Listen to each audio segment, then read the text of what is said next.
আজকে আপনাদেরকে তৈরি করে দেখাবো কিভাবে আপনারা ঘরে খুব সহজে চিপস তৈরি করতে পারেন। দোকান থেকে কেনা চিপসের চেয়ে এই ঘরে বানানো চিপস স্বাস্থ্যসম্পন্ন আর খেতে দারুণ মজা। দেরি না করে চলুন আপনাদেরকে এই রেসিপিটি শিখিয়ে দিচ্ছি। প্রথমেই আমরা একটি ব্লেন্ডারের জারে নিয়ে নিব সুজি। এরপর এর সাথে দিয়ে দিব আমরা জিরা, দিয়ে দিব লবণ, এখন দিয়ে দিব চিনি, এরপর দিয়ে দিব বেকিং সোডা। এরপর এই সবগুলোকে আমি ব্লেন্ড করে নিব। ব্লেন্ড করে একটি স্মুথ মিশ্রণ তৈরি করে নিব। দেখতেই পাচ্ছেন সুন্দর ব্লেন্ড হয়ে গেছে আর সবগুলো উপাদান একসাথে মিশে গেছে। এখন আমি এগুলোকে একটি প্লেটে নিয়ে নিব। এরপর এর উপর আমি দিয়ে দিব তেল, তারপর এর উপর আমি দিয়ে দিব পরিমাণ মতো পানি। এরপর আমি সবগুলোকে একসাথে মিক্স করে একটি ডো তৈরি করব। আপনারা কে কোথা থেকে আমার এই ভিডিওটি দেখছেন অবশ্যই কমেন্ট করে জানাবেন। আমি আপনাদের সবার কমেন্টের উত্তর দিব, কারণ আপনাদের কমেন্ট পড়তে আমার অনেক ভালো লাগে। দেখতেই পাচ্ছেন আমাদের ডো তৈরি হয়ে গেছে। সুন্দর একটি সফট নরম ডো তৈরি হয়ে গেল। এখন একে আমরা রেস্টে রেখে দিব। তার জন্য আমরা একে প্রথমে ঢেকে দিব, এরপর 10 মিনিটের মতো রেস্টে রাখব। 10 মিনিট হয়ে গেলে আমরা ডোটিকে বের করে নিয়ে আসব। ডোটিকে রেস্ট করা হয়ে গেছে। ডোকে এখন আমরা হাতের সাহায্যে একটু মেখে নিব।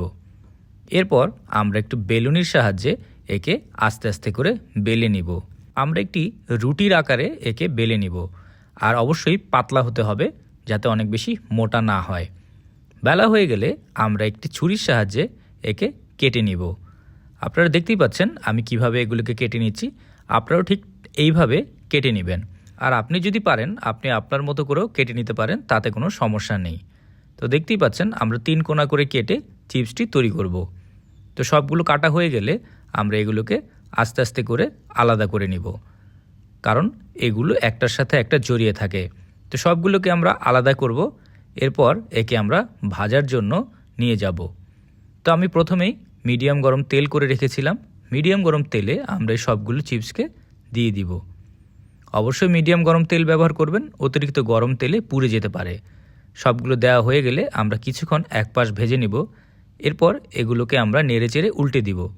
উল্টে আমরা ততক্ষণ পর্যন্তই ভাজবো যতক্ষণ পর্যন্ত এর গায়ের রং গোল্ডেন ব্রাউন কালার না হয়ে যায় বা ক্রিস্পি না হয়ে যায়। যখন এগুলির রং চলে আসবে তখন আমরা এগুলোকে তুলে ফেলব।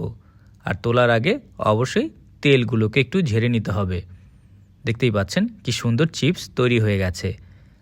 এখন আমাদের চিপসের মশলা তৈরি করতে হবে। তার জন্য আমি নিয়ে নিব চাট মশলা, লবণ, চিলি ফ্লেক্স। এরপর এগুলোকে আমি ভালোভাবে মিক্স করে নিব।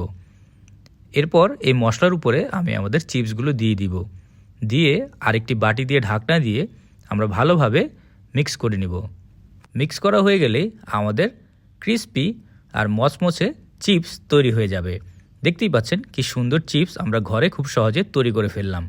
এরকম মজার মজার রেসিপি পাওয়ার জন্য টোস্টেড বাংলা পেজকে অবশ্যই ফলো করবেন। আর ভিডিওটি যদি আপনাদের ভালো লেগে থাকে একটি লাইক অ্যান্ড শেয়ার করতে ভুলবেন না। সবাই ভালো থাকবেন, সুস্থ থাকবেন।